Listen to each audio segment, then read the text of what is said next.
कृतज्ञता व्यक्त करण्यासाठी. गुरु कोण कोण असतात? अजून कोण असतात? प्रथम पूज्य काय असतात? आपले आई वडील हे आपले प्रथम गुरु असतात. का? आई आपल्याला जन्म देते, प्रथम ती काय करते? आपल्याला चालायला बोलायला सर्व शिकवतात. हा, वडील आपलं पालन पोषण करतात आणि शिक्षक काय करतात? तुम्हाला आकार देतात. आयुष्यात कसं जगावं हे तुम्हाला शिक्षक शिकवतात. हा, आणि आयुष्यात तुम्ही त्याचा आचरणात आणलं तर तुम्ही एक चांगली व्यक्ती घडता का नाही? हा, त्यासाठी शिक्षक जे तुम्हाला सांगतात ते तुम्ही ऐकलं पाहिजे आणि जे आचरणात आणतात ते काय होतात? चांगले विद्यार्थी घडतात, प्लस तुम्ही चांगले व्यक्तिमत्व घडतं आणि तुम्ही आयुष्यामध्ये एक चांगले व्यक्ती म्हणून ओळखला जातात या जगात. यासाठी प्रत्येकाला गुरु असणं हे फार गरजेचं आहे. आणि ही जी परंपरा आहे आपल्या भारतामध्ये फार पूर्वीपासून चालत आलेली आहे. तुम्ही ऐकलं असेल आपल्या आई वडिलांकडून या गोष्टी ऐकल्या असतील का नाही?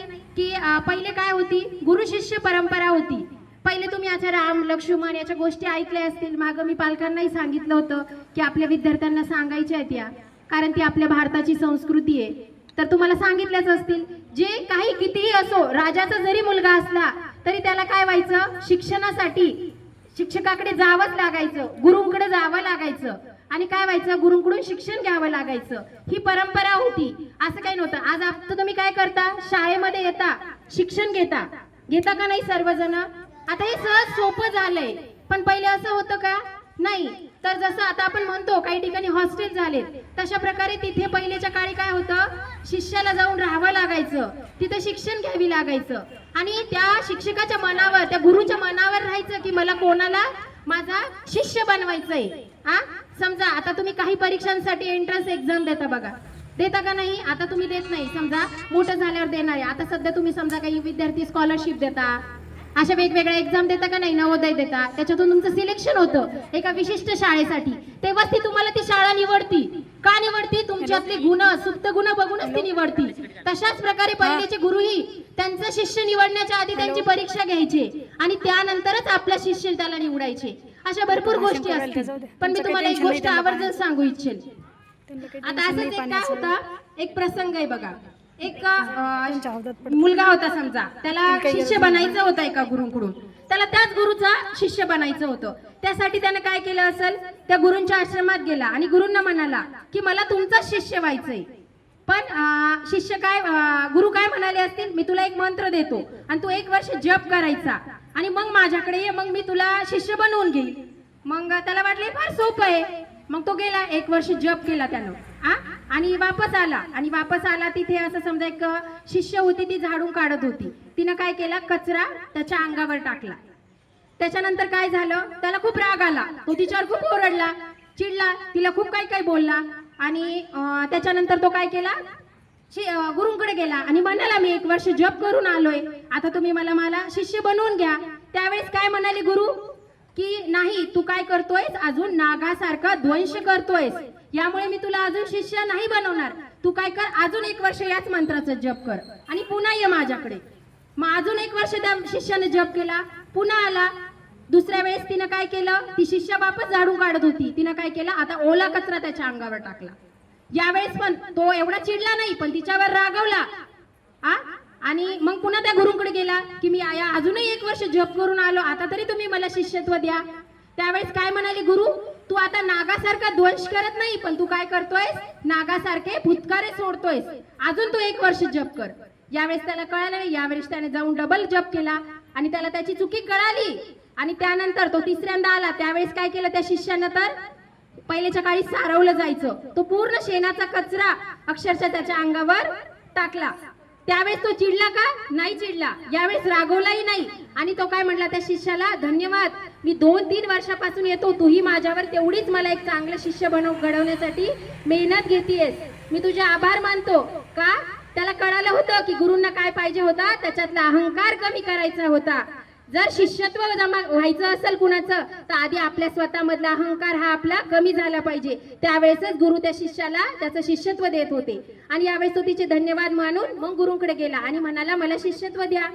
यावेळेस गुरूंनी त्याला त्यांचं शिष्य म्हणून स्वीकारलं. का स्वीकारलं? कारण गुरूंना कळालं याच्यातला अहंकार कमी झालाय, आता हा ज्ञान प्राप्त करू शकतो. कोणतंही तुम्हाला ज्ञान ग्रहण करायचं असेल तर त्या गोष्टीचं तुम्हाला काय पाहिजे? अहंकार कमी झाला पाहिजे आणि त्या गोष्टीचं तुम्हाला ज्ञान घेण्याची उत्सुकता तेवढी असली पाहिजे. जसं आता आम्ही शिक्षक तुम्हाला सांगतो एवढा एवढा अभ्यास करूया, किती जण प्रामाणिकपणे करून येतात आणि काही जण नाही करत, पण ते तुम्ही आचरणात आणायचंय. तुम्ही ठरवायचंय आपल्याला किती शिष्य बनवून घ्यायचंय आणि आपल्या भविष्यात आपल्याला चांगला व्यक्ती कसं बनायचंय. त्याच्यातला अहंकार कमी झाला आणि तो काय बनला? एक चांगला शिष्य बनला आणि आयुष्यात तो एक चांगला व्यक्ती बनला. आजही तर तुम्हाला जेवढे शिक्षक सांगतात तुम्ही अभ्यास करा, चांगल्या गोष्टी आचरणात आणा, ते तुमच्या आयुष्यासाठी आणि तुम्ही आयुष्यात चांगले व्यक्ती घडावं यासाठी सांगतात. आणि तुम्ही एक चांगले आयुष्य आणि त्यांना वाटावं की हे गुरु तुमचे आहेत, यांनी तुम्हाला काहीतरी शिकवलंय. आता एवढंच नाही, हे तर झालं चांगल्या शिष्याचं उदाहरण. आता कधी कधी शिष्यांनाही वाटतं की हे सर मॅडम आम्हाला खूप रागवतात बरं का, आम्हाला बिलकुल आवडत नाही. असं वाटतं का नाही इथं बसलेल्यांना? कधी कधी वाटतं, पण आता तोंडावर म्हणून कोण दाखवणार आहे का नाही? पण का म्हणतात? आता असाच एक शिष्य होता, त्यानं काय ठरवलं की आपल्या गुरूंची आपण परीक्षा घ्यायची ठरवलं. काय असं काय ठरवलं असेल? आता त्यानं खूप विचार केला त्यानं. आता आपल्या गुरूंना सगळेच जण काय म्हणतात? चांगली व्यक्ती म्हणतात. आपण त्यांना ठरवायचे की ते चांगले गुरु नाहीत. अशा वेळेस त्यानं काय केलं? खूप विचार केला आणि नंतर त्यानं काय केलं? एक फुलपाखरू पकडलं आणि त्याने ठरवलं आता हे मी फुलपाखरू हातात ठेवतो आणि गुरूंना विचारतो की हे जिवंत आहे का मृत आहे. जर ते म्हणले जिवंत आहे तर मी त्याला हळूच दाबून मारून टाकीन आणि जर ते म्हणले मृत आहे तर मी त्याला हळूच जिवंत सोडून देईन. असं त्यानं मनात ठरवलं आणि गुरूंजवळ गेला आणि गुरूंना म्हणतो मी तुम्हाला एक प्रश्न विचारतो की माझ्या हातात फुलपाखरू आहे, आता तुम्ही सांगा बरं मला हे जिवंत आहे का मृत आहे. पण आकर शेवटी ते कोण होते? गुरु होते. त्यांनी काय केलं? ते म्हणाले ह्याचं उत्तर तुझ्या हातात आहे बाळा. कस काय? तू जर ठरवलं तर ते फुलपाखरू जिवंत राहू शकतं आणि तू जर ठरवलं तर ते मृत राहू शकतं. हे जेव्हा ऐकलं तेव्हा त्याला कळालं की आपले गुरु हे खरंच खूप हुशार. का कळालं त्याला?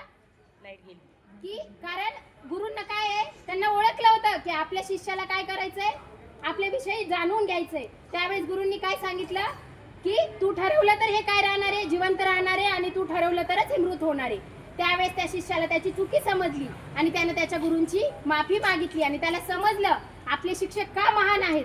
ही गोष्ट त्याला त्याच्यातून समजली. अशा अनेक प्रसंग आहेत आयुष्यामध्ये की आपण आयुष्यामध्ये आपल्यामधले शिक्षकांचा आपण मान राखू शकतो. ह्या सर्व गोष्टी हेच नाही तर आपल्या याच्यामध्ये खूप सारे असे गुरु होऊन गेलेले आहेत. आता प्रत्येकाला गुरूंची गरज असते. आपण जेवढे थोर पुरुष पाहिले असत, आपण ऐकलं असेल बघा. आता अर्जुनांना गुरु होते. एकलव्याविषयी तुम्हाला गोष्ट माहितीच आहे, ती काय मी तुम्हाला सांगायची गरज नाही. तसेच आपले स्वामी विवेकानंद, त्यांना रामकृष्ण परमहंसांचं सानिध्य लाभलं. असे प्रत्येकाला आयुष्यात प्रत्येकाला गुरु असणं फार गरजेचं आहे. कारण त्यांच्याकडून आपल्याला ते संस्कार, ते आपले विचार आचरणात आणणं आणि मिळवणं फार गरजेचं आहे. तसंच आपले स्वामी विवेकानंद सगळ्यांनाच माहित असतील बघा. किती साधी राहणीमान पोशाख होता त्यांचा, माहिती आहे का सर्वांना? आपण साजरी करतो बघा त्यांची जयंती. तुम्ही त्यांना कायम पाहिलं असेल की ते केशरी भगव्या वस्त्रामध्ये कायम असतात आणि त्यांचे गुरु कोण होते? रामकृष्ण परमहंस होते. त्यावेळेस एकदा, आता ते फॉरेनला सुद्धा खूप वेळा जाऊन आले, तुम्हाला हेही माहित असेल. ते गेल्यानंतर काय खूप ठिकाणी त्यांनी हे केलं. पण मग आता एकदा अमेरिकेला गेले ते आणि त्यावेळेस काय झालं, त्यांना विचारलं एका व्यक्तीनं असंच की तुम्ही का बरं काय मी साधा पोशाख धारण करता, का तुम्ही सुटाबुटात राहत नाही? त्यावेळेस ते काय म्हणाले, ही माझ्या भारतीय संस्कृती आहे आणि माझ्या गुरूंचं दिलेलं हे ज्ञान आहे, त्याच्यामुळे माझी संस्कृती आणि माझी राहणीमान ही याच्यामधूनच झळकणार आहे आणि माझ्या गुरूंचे विचार सुद्धा झळकणार आहे. असे त्यांचे महान विचार होते. प्रत्येक व्यक्तीच्या मागे गुरुचा हे राहिलेला आहे. तर प्रत्येकानं आपल्या आई वडिलांचा, शिक्षकांचा आदर केला पाहिजे आणि प्रथम तुमच्या आई वडिलांना तुम्ही पूजलं पाहिजे. का? त्यांनी तुम्हाला घडवलंय एवढं. लहानाचं मोठं करतात, चालायला शिकवतात आणि त्यांना सगळ्यांनी मान सन्मान तेवढा दिला पाहिजे. आणि तुम्हाला इथं जे सर्व शिक्षक सांगतात ते तुमचं आयुष्य सुधारण्यासाठी आणि तुम्ही आयुष्यात काही ना काही व्यक्ती बनावं यासाठी तुम्हाला काय केलं जातं, ते कायम तुम्हाला प्रेरणा देतात. यासाठी सर्वांनी प्रत्येकाचे शिक्षकांना आपापल्या क्लास टीचरचे आभार मानायचे. आणि आपल्या आई वडिलांच्याही रोज सगळ्यांनी काय करायचे, येताना एकदा पाया पडून यायचं. रोज किती जण येतात? काल विचारलं मी हा प्रश्न वर्गात. का ते तुमचे गुरु आहेत ना, फक्त गुरु पौर्णिमेला पाया पडायचं नाहीये, तर रोज तुम्ही पाया पडलं पाहिजे. किती जण पडणार मला उद्यापासून सांगा बरं. कारण आई वडील तुम्हाला काय करतात, तुम्हाला पाहिजे त्या सर्व गोष्टी देतात का नाही तुम्हाला?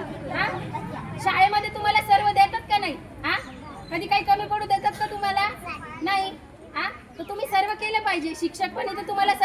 शिक्षण देतात. हा, तर आता उद्यापासून सर्वांनी आपल्या आई वडिलांचं पाया पडायचे. सर्व काही समजलं का सर्वांना? एवढं बोलते मी, माझे 2 शब्द विराम देते.